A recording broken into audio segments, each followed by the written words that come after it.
بسم الله الرحمن الرحیم. مردم ایران، شما قبل از انقلاب نماز نمیخواندید، قبل از انقلاب روزه نمیگرفتید، قبل از انقلاب حج نمیرفتید، قبل از انقلاب مشکی در عزای ابا عبدالله به تن نمیکردید. چرا میکردید؟ چه چیز عوض شد که تمام این کشورها با تو دشمن شدند؟ مگر آلمان خودش برای تو نیروگاه اتمی نمیساخت؟ مگر فرانسه تو را در 11% سهام بزرگترین شرکت غنیسازی دنیا سهیم نکرده بود؟ مگر امریکا F-14 که خودش سوار میشد به تو نداده بود؟ چه چیز عوض شد؟ یک چیز عوض شد. تو گفتی تا انقلاب مهدی.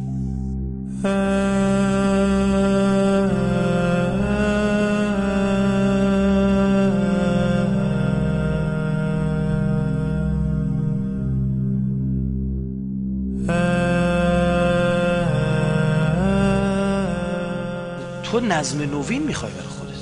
تو نظم نوین جهانی او مسلمان ها تعریف شدن یک اسلام رادیکال عربی هیچ ایرادی ندارد مثل عربستان سعودی، خیلی هم مطلوبشون، گردن میزن بزنه. کسی بهش کار داره؟ بینن حقوق بشر و این حرفا برش را بندازن. یک اسلام سکولار و لایک ترکیه‌ای هم تعریف میشه، با اونم کسی کار داره؟ نخیر. توف این وسط نمید. علی ابن ابی طالب امام شماها با کی جنگید؟ بابا مسلمونید؟ یه تاریخ نگاه کنید. با دو نوع اسلام جنگید، با نمایندگان دو نوع قرائت از اسلام جنگید. یک قرائت چه جور اسلامیه؟ اسلام معاویه است، اسلام کاخ خضراست، اسلام پراگماتیست، اسلامی که هدف وسیله رو توجیه میکنه، و اسلام لایکه.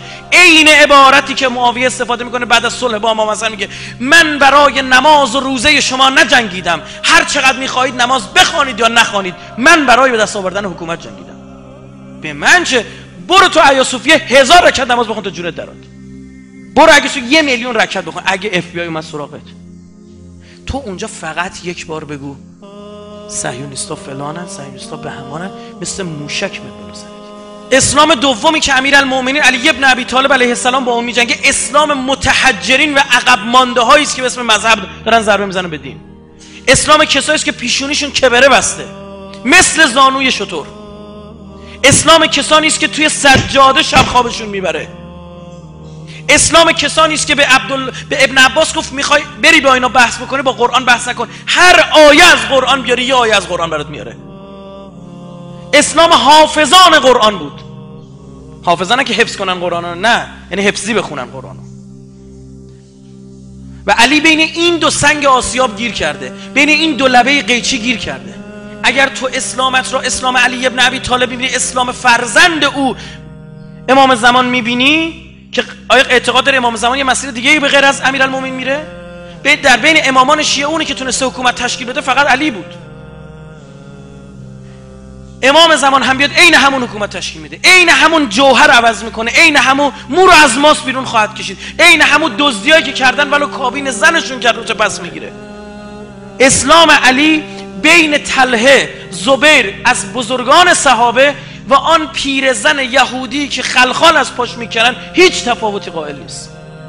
عدل بر همه اونا رو باید اجرا بکنه. این میشه اون اسلام. تو این اسلام خیلی ها مینالن. زبیر طلحه یه سقلمه زد به زبیر، با آرنجش زد تو شکمش، دید امیرالمومنین داره چراغو عوض میکنه. گفت چیکار داری میکنی؟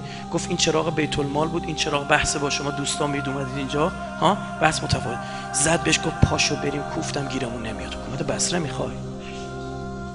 رفتن سریع تشکیل و طلحه رفت تو بصره شروع کرد سخنرانی کردن. یکی بلند شد گفت بابا تو خودت کسی که نامه نوشتی بیاد بریم عثمانو بکشیم، که اشد الناس علی عثمان فهو طلحه. اینو تاریخ میگن هیچ کس به اندازه طلحه مردم رو نشوروند علیه عثمان.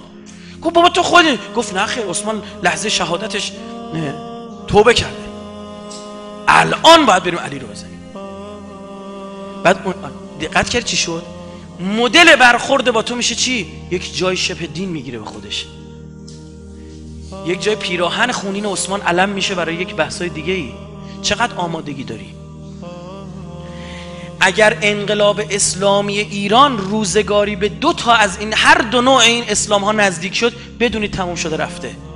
بدونید خودش شده جزئی از لبه قیچی، بدانید محکوم به شکست است. شوخی نداریم. من به شما بگم تشخیص بدم انقلاب جهانی مهدی امروز علمش دیگه دست جمهوری اسلامی نیست، دست فلان کشور. خدا رو شاهد میگیرم، به تمام مقدسات سوگن، در اولین فرصتی که بتوانم از ایران خارج میشم میرم تو اون کشور. شما مگه اینکه اگه تو ایرانم باشم کار بکنم برای اون کشور. اینو بگم تو میخوای خائن اسمم بذاری بذار، هر چی میخوای بذار، چون اسلام اهل بیت و اسلامی که میتواند مردم را برساند به امام زمان باید مهمترین شاخصش و علم اون عقلانیت و عدالت باشه. دنیا مدیر داره، مدیریتش مال خود